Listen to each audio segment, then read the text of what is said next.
ఇందులోనికి కొద్దిగా సాల్ట్ వేసుకొని వేయించుకోవాలి. మంచి కలర్ వచ్చే వరకు రోస్ట్ లాగా చేసేసుకోవాలండి ఉల్లిపాయలు అనేవి.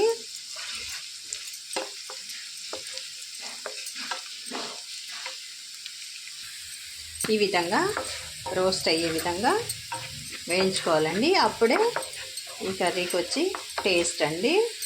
ఇందులోనికి నూరి పెట్టుకున్న మసాలా వేసేసుకోవాలి.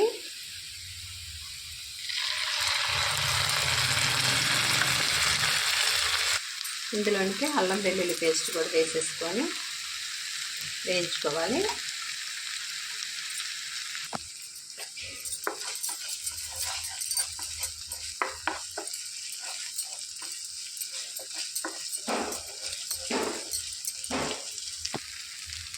ఈ మసాలా అనేది ఈ నూనెలో వేయించేటప్పుడు